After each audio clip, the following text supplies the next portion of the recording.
안녕하십니까. 한배국제결혼 전문업체 두물머리 조성우입니다. 오늘 주제는 행복하고 건강한 부부 생활을 주제로 이야기해 보도록 하겠습니다. 첫 번째, 원활한 의사소통이 최우선. 한국 남성과 외국 여성과의 소통은 솔직한 얘기로 어려워요. 근데 요즘에는 이 번역기가 너무 잘 돼 있어가지고 거의 뭐 90% 이상의 번역을 해서 상대방한테 텍스트로 문자로 보내줄 수가 있단 말이에요. 예전보다는 지금이 더 수월해졌다 이 말입니다. 그러면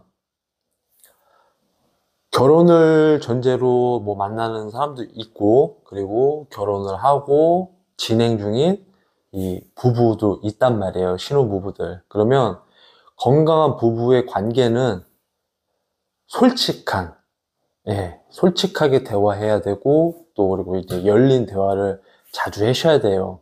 그리고 한국 남성분들이 내가 지금 뭐 경제 능력이 이 정도고, 그리고 나는 선진국이다 라고 이렇게 생각을 하고, 그리고 배우자가 이제 뭐 동남아시아 여성일 수가 있잖아요. 그러면은 상대방의 뭐 급여라든지 경제 능력이라든지 그리고 집안을 보고 안 좋게 생각하시는 분들이 많아요. 약간 좀 무시하는 투. 예. 그렇게 하면은 대화가 잘 이루어지지가 않습니다. 그리고 내가 이 여성과 결혼을 한다라고 했을 때 이 여성의 인생을 우리가 이제 책임을 져야 되는 상황이기 때문에 될 수 있으면은 진짜 솔직하게 그리고 거짓 없이, 예.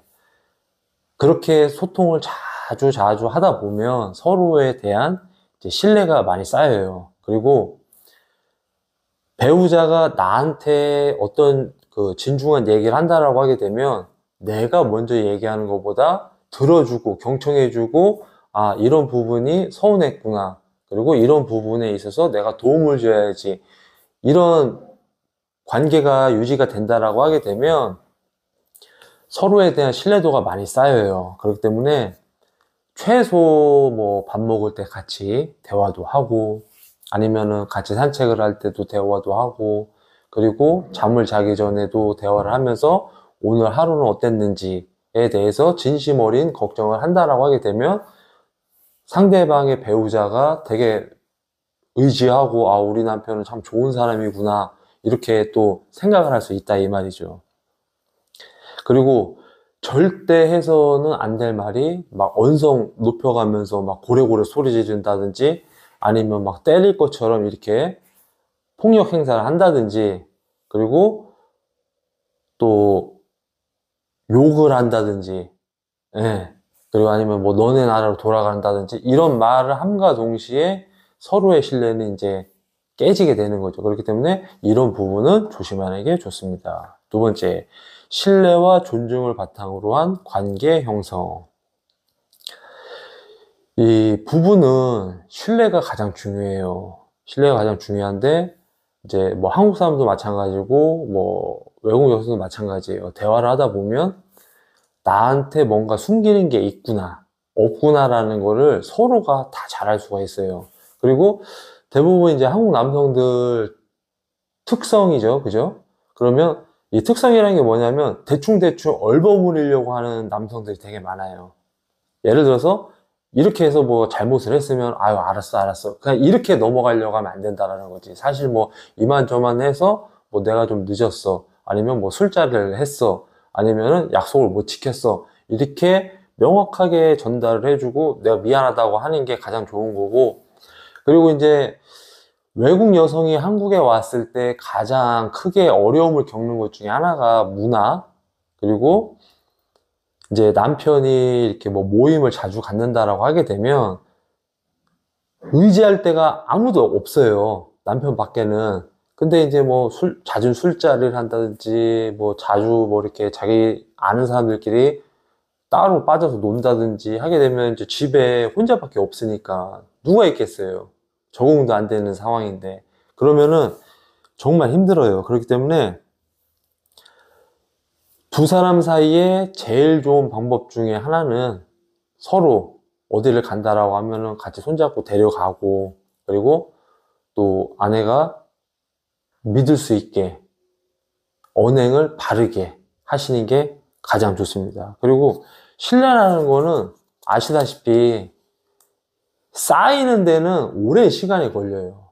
만약에 우리가 뭐 맞선 보고 서로 교제하고 약혼하고 서로 사랑을 나누고 그럼 서로한테 엄청 잘해요. 한국 남성들이 초반에 이제 레이스를 탁 치고 나간단 말이에요. 예, 마치 막 하늘에는 막 별도 따줄 것처럼 막 이렇게 하는데 시간이 1년도 안 지났는데 신부가 이제 한국에 들어오면 그 열정이 또 식어버리잖아요. 그죠? 그럼 그 식어버리면은 신뢰 깨지는 거는 그냥 한순간이에요. 왜?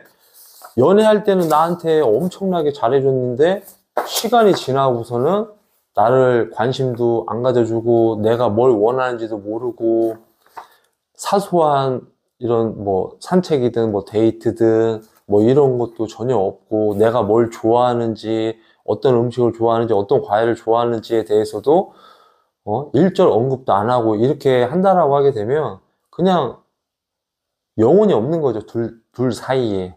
그렇기 때문에 진짜 신뢰를 쌓는 거는 어렵지만 깨지는 건 한순간이기 때문에 이런 부분은 가장 조심해야 된다. 그리고 이제 세 번째, 애정 표현을 아끼지 말기. 네. 결혼 생활을 하면 처음에는 뭐 신부가 나보다 젊고 그리고 예쁘고 그러면 이제 뭐 관심도 많이 갖고 스킨십도 많이 하려고 하고 잠자리도 많이 하려고 하고 막 되게 적극성을 떼어요, 남성분들이. 근데 이 아내가 또 임신을 하고 출산을 하고 하다 보면 그때서부터 이제 여자로서 보는 게 아니라 애기 엄마로 보는 남성분들이 되게 많아요. 남편분들이.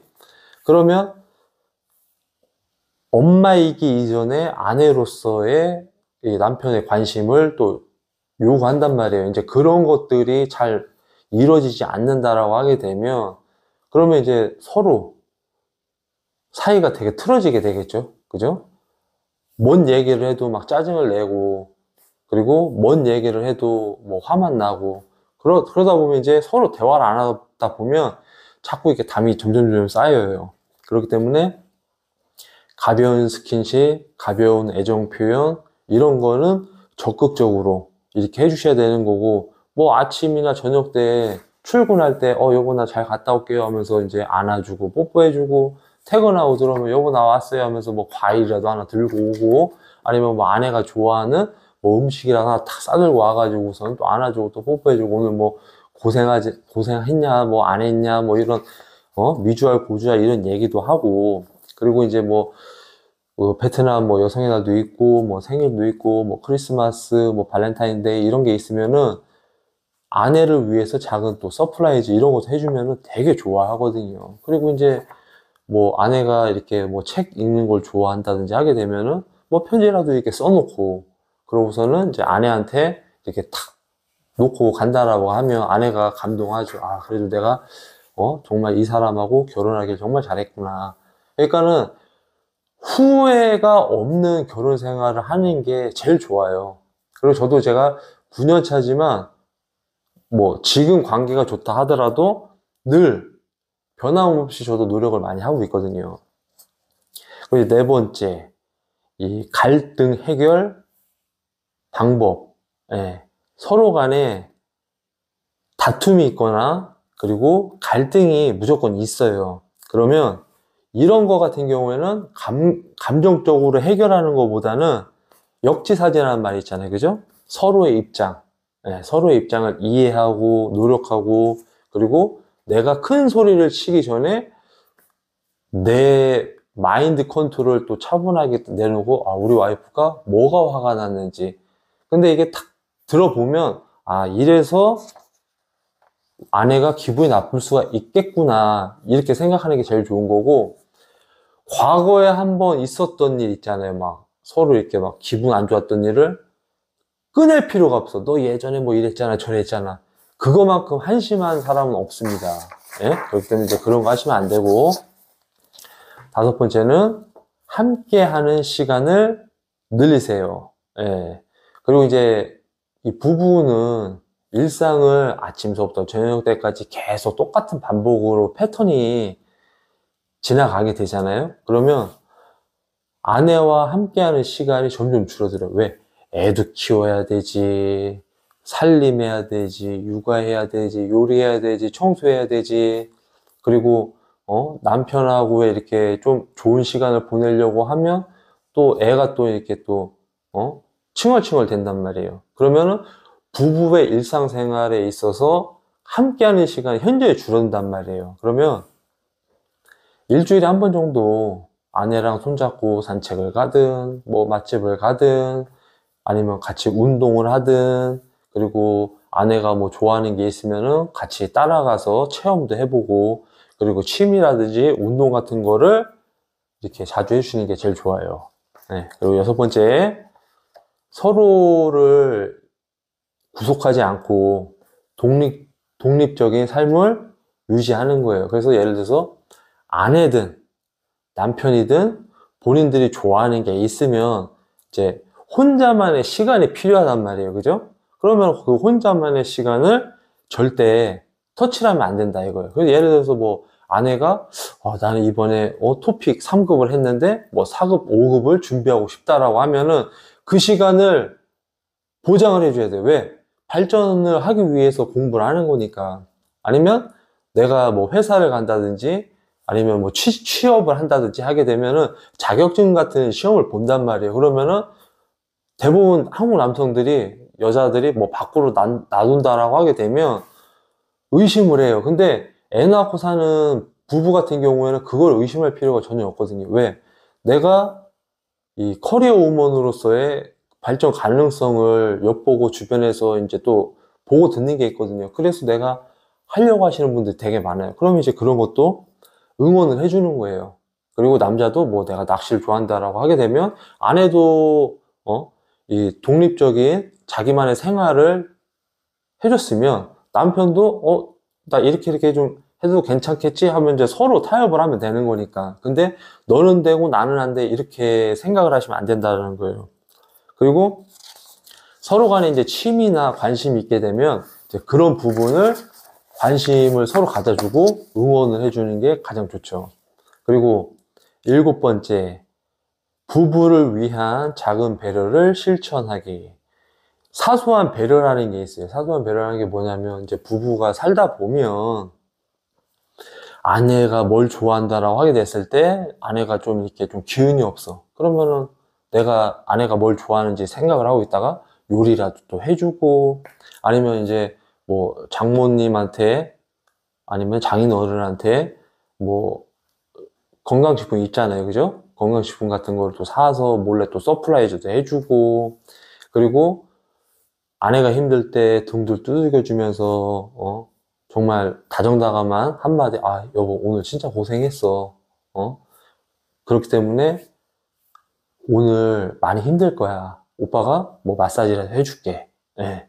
그렇게 배우자의 기분과 상태를 좀 이렇게 살펴도 볼 수도 있는 거고 고마운 일이 있으면은 여보 진짜 자기 최고야 그리고 아내가 뭐 이런 부탁을 딱 해서 그래 그럼 내가 갔다 올게 이렇게 하면서 이제 내일을 찾지 말고 아내가 이렇게 원하고 있으면 그냥 내일처럼 해주면 돼요. 진심으로.